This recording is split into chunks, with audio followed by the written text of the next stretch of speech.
네, 안녕하세요. 박철순 대표입니다. 최근 이제 화요일마다 여러분들께 무방으로 인사드리고 있는데요. 자, 오늘은 아마 지금 제약바이오 가지고 있는 분들 좀 걱정이 많으실 것 같습니다. JP모건 헬스케어라고 하는 가장 큰 제약바이오 학회가 이제 열렸는데 대다수의 종목들이 오늘 조정을 면치 못하면서 하락폭이 깊어지고 있는 상황인데요. 과연 지금 JP모건 헬스케어 관련주들은 세론으로 위기가 온 것인가 아니면 오히려 저가 매수의 기회일까 지금부터 살펴보도록 하겠습니다. 자, 본격적인 방송에 앞서서 여러분들께 다양한 정보들을 무료로 네이버 밴드와 그리고 텔레그램을 통해서 전달을 드리고 있는데요. 네이버 밴드에 박철순 검색하고 들어오시면 여러분들 장 전부터 장 마감 그리고 주말까지도 다양한 뉴스들 정리해서 보내드리고 있으니까요. 무료로 좋은 정보들 잘 받아보시고 종목 매매에 잘 활용을 해 보시기 바라겠습니다. 자, 그럼 다시 한번 오늘 본격 주제죠. JP모건 헬스케어 관련된 종목들에 대해서 살펴보도록 할 텐데요. 지금 JP모건 헬스케어 관련된 종목군들 오늘 대다수 제약바이오 종목들이 지금 화면에 보고 계신 것처럼 대다수 하락을 하고 있는 모습입니다. 아무래도 지금 주요 일정들이 시작될 때 세론으로 좀 빠지는 경우도 있고 오히려 더 오르는 경우도 있어요. 최근에 이제 JP모건 헬스케어 전에 우리가 있었던 주요 이벤트가 CES였죠. CES 2016. 그래서 로봇이라든지 반도체라든지 뭐 전력도 움직였고요. 원전도 함께 움직이는 모습들을 보였는데 물론 동시다발적으로 움직인 날보다는 돌아가면서 움직였던 날이 더 많았던 것 같습니다. 그런데 오히려 오늘같이 JP모건 헬스케어 컨퍼런스가 실제적으로는 현지 시간으로 봤을 때는 12일 현지 시간에 시작이 됐으니까 얼마 안 됐거든요. 이제 JP모건 헬스케어의 문이 열린 시점인데 오늘 아무래도 이 대다수의 종목들이 다 낙폭을 면치 못하고 있다 보니까 많은 분들이 지금 팔아야 하나 아니면 추가 매수를 준비를 해야 되나 고민하시는 것 같습니다. 일단은 JP모건 헬스케어에 대해서 조금 말씀을 드려보자면 지금 12일부터 시작해서 15일까지 미국에서 열립니다. 그래서 전 세계에서 가장 큰 제약바이오 학회가 바로 JP모건 헬스케어 컨퍼런스죠.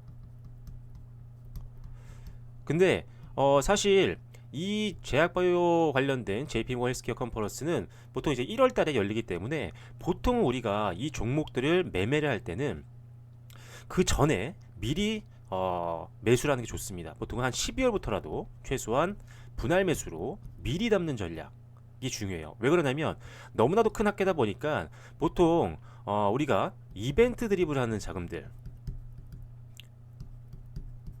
이게 뭐냐면 흔히 말하면 일정 매매예요.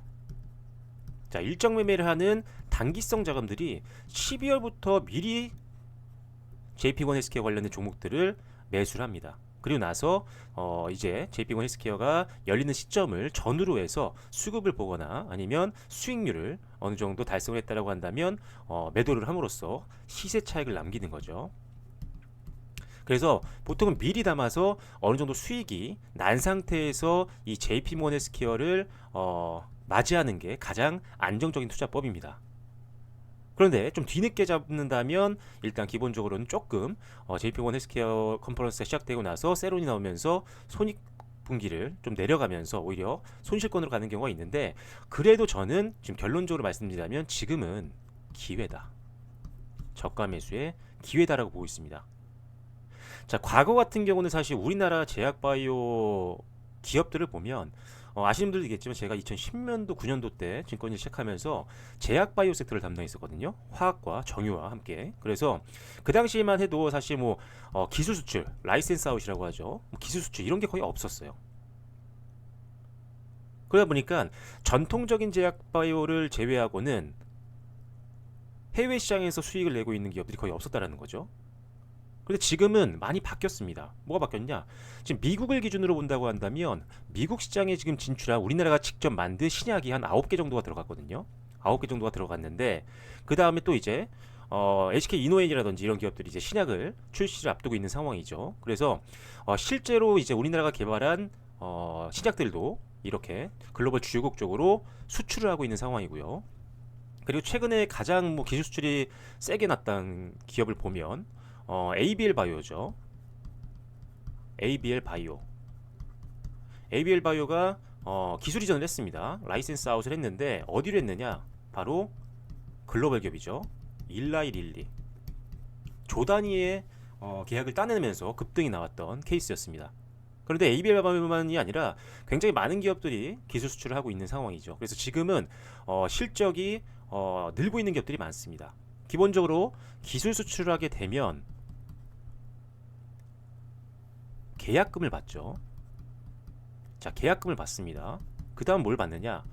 뭐 임상이 진행된다라고 하거나 뭐 유의미한 성과가 나왔을 때 뭐 예를 들어 임상 1상에 진입했다가 2상으로 진입하거나 이렇게 어떤 단계별 진행 상황이 나왔을 때는 단계별 기술이라고 하는 마일스톤이 들어옵니다. 그리고 3상이 마무리되고 뭐 예를 들어 허가가 됐다. 허가 이후에 상용화가 되면 실제로 약을 판매한다라는 거죠. 뭐 FDA 허가를 받거나 국내 허가를 받거나 각국의 허가를 받으면 이제 그 나라에서 팔 수가 있게 됩니다. 그렇게 되면 판매한 금액의 일정 부분을 로얄티로 받습니다. 그래서 크게는 계약금, 마일스톤, 로얄티 이렇게 수령하게 되는데, 그렇기 때문에 이 기술 수출한 기업들에 대해서 시장의 관심도가 너무 높을 수밖에 없는 상황이에요. 자, 거기다가 이 라이센스 아웃이라고 하는 기술 수출 같은 경우는 어떤 장점이 있느냐? 대부분 다 이제 플랫폼으로 이루어져 있는데, 이 플랫폼으로 기술 수출하게 되면 일단 기본적으로 하나의 신약에 국한되는 게 아닙니다. 다양한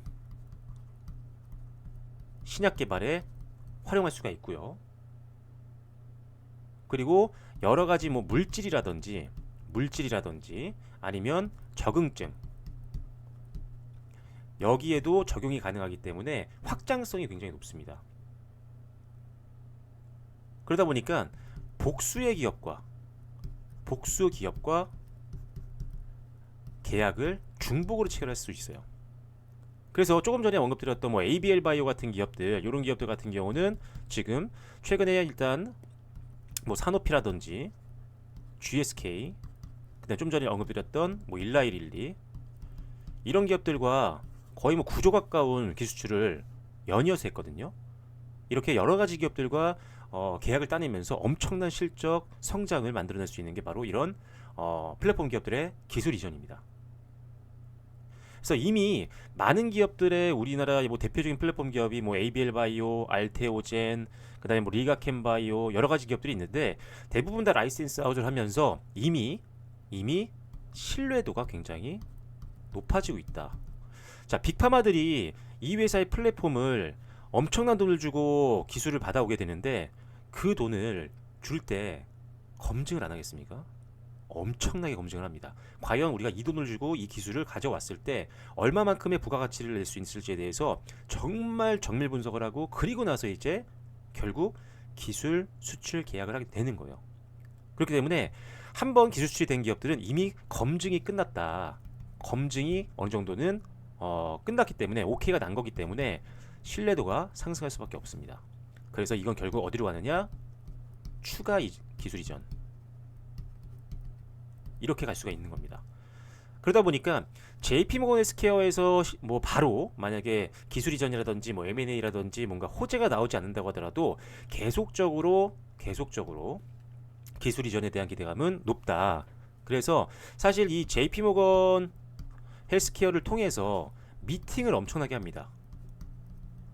이번에도 한 1,500개 내외의 관련자들이 미팅을 하게 되는 건데, 여기서 바로 계약이 체결되는 경우도 있겠지만 대부분은 끝나고 나서 그 다음에 뭐 기술 수출이라든지 또는 아니면 뭐 M&A라든지 이런 것들이 나오기 때문에 계속 주목을 해야 된다는 거예요. 그래서 지금까지 대다수의 플랫폼 기업들이 몇 개월 전까지 거의 뭐 사상 최고치까지 올라왔다가 이제 횡보를 하는 기업들이 있고 조금 빠지는 기업들이 있는데, 지금까지 이 올라오는 동안 매수를 못해서 소외감을 느꼈던 분들이라면 지금이 횡보거나 조정이 났을 때가, 이때가 오히려 기회가 될 수 있다는 겁니다. 특히나 이미 라이센스 아웃, 기술 수출을 했던 전례가 있는 기업들. 그래서 계속적으로 여러분들께 주목하라고 말씀드리는 종목들, 뭐 우리나라 3대 플랫폼 기업들이 있죠. 뭐 ABL 바이오, 뭐 알테오젠, 그 다음에 리가캠, 바이오, 뭐 이런 기업들이 있습니다. 뭐 거기에 또 JP모건 헬스케어에 참여하는 기업들도 봐야 돼요. 뭐 예를 들어서 삼성바이오로직스라든지 셀트리온은 이번에 메인 트랙에서 발표하다 보니까 오늘 시장에서 오히려 이 종목들은 주목받으면서 상승이 나오고 있는 상황이고, 메인 트랙은 아니지만 아시아 태평양 트랙에서 발표하는 기업이 휴젤, 그 다음에 D&D 파마텍, 그 다음에 하나가 어디였죠? 하나가 알테오젠.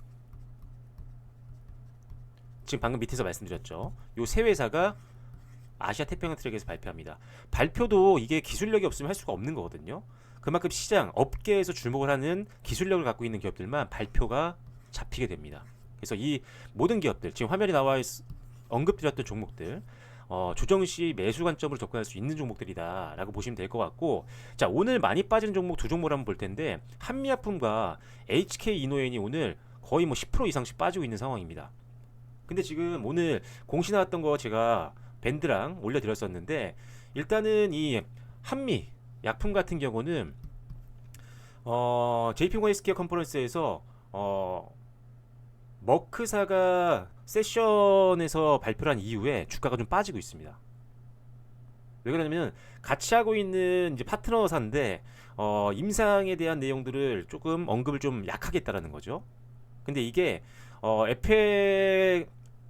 에페그듀타이드 같은 경우가 지금 머크사와 함께 지금 진행을 하고 있는 파이프라인인데, 임상은 잘 진행이 되고 있는 거고요. 여기서만 언급이 좀 잘 안 된 겁니다. 그래서 기대치에 못 미쳤다라고 해서 지금 주가가 내려가고 있는데, 여전히 성장 모멘텀은 그대로 있다는 거죠. 그래서 오히려 이때가 기회가 될 수 있다. 그러니까 이제 임상 1에서 2비상 이렇게 좀 앞쪽에 있는 임상 2상 3상이 아닌 단계에 있는 약물들은 그러니까 단순히 간단히 언급이 되었기 때문에 한미약품이 뭐 안 좋아서가 아니다. 임상 진행 상황에 따라서 얘네들이 좀 임상이 더 많이 진행된 것들을 더 강조했을 뿐이지, 이 회사가 지금 같이 하고 있는 사업이 파이프라인이 안 좋은 게 아니다. 그래서 오히려 지금 악재가 아니라 관심도가 떨어지면서 밀린 거기 때문에 단순 조정은 오히려 금방 또 회복 가능성이 있어서 매수의 기회로 활용할 수 있다. 그리고 HK 이노엔같은 경우는 오늘 또 왜 빠졌냐면은 지금 FDA 허가 신청을 했거든요. 얘네가 지금 K캡을 개발하는 회사인데 이게 지금 FDA 허가를 신청을 했어요. 이제 미국 시장에 진출하기 위해서. 이거 굉장히 호재거든요. 근데 오히려 이거를 악재로 받아들이고 지금 빠지고 있는 거예요. 세론으로. 그런데 지금 이 K캡이라는 제품은 지금 연으로 봤을 때 한 4천억 원대 이상 매출을 발생시키고 있는 엄청난 약물입니다. 지금 22개 국가 정도의 허가가 나서 지금 판매를 하고 있는 약물이고요. 4천억을 넘어가서 있는 약물이기 때문에 이제는 블록버스터급 약물까지도 갈 수 있어요. 블록버스터급 약물. 그게 말이 뭐냐? 1조 원 이상 실적을 낼 수 있는 약물까지 갈 수 있는 상황입니다. 그래서 이제 허가까지 신청을 했기 때문에 미국 시장까지 진출하면 아무래도 미국 시장이 가장 큰 시장 중에 하나이기 때문에 다시 한번 또 주가는 올라갈 수 있습니다. 그래서 역시나 실적도 받침이 되고 있는 기업인데 단순 조정으로 나오는 거기 때문에, 그리고 기대 요소들은 그대로 남아있는 상황이기 때문에 K캡 같은 것들, 그러면 이런 종목들은 다시 또 회복 가능성이 있습니다. 그래서 오늘 급락이 나오는 한미약품, HK 이노엔은 관심 종목에 좀 넣어 놓으셨다가 변동성이 완화되면 그때 분할로 접근하는 거다 라고 보시면 됩니다. 그리고 앞서 언급드렸던 에이빌바이오, 알테오젠, 그 다음에 뭐 리가켄바이오, 뭐 D&D 파마텍 이런 종목들, 일동자 이런 기업들 다 좋은 기업들이니까 일단은 기술력을 경쟁사 대비 인정받고 있는 기업들, 그리고 기술 수출을 이미 했던 전례가 있는 기업들, 이런 기업들은 신뢰도가 높은 기업이고 추가 기술 이전에 대한 기대감이 높기 때문에 조정 시에는 항상 담아가는 전략으로 여러분들이 참고를 하시면 되겠다. 그리고 JP모건 헬스케어만 있는 게 아닙니다. 다음 달에 또 ADC 관련된 학회도 열리기 때문에 뭐 이럴 때는 뭐 리가킴이 더 움직일 수 있겠죠. ADC 글로벌 플랫폼 선도 기업이니까. 그래서 이런 것들 계속 일정들이 나오고 있는 상황이니까요. 일단 너무 크게 걱정하지 마셔라. 다만 보유 중이신 분들 같은 경우는 지금 그렇다면 지금 저가 매수 기회니까 매수해야 되나? 아닙니다. 항상 여러분들께 말씀드리지만 주가가 빠질 때 매수하는 게 아니라 올라갈 때 보고 매수해도 늦지 않아요. 그렇다고 해서 손익 차이가 그렇게 많이 안 납니다. 근데 매수하고 나서 비중을 늘려놨는데 더 빠지면 추가 매수할 수 있는 여력이 안 생기죠.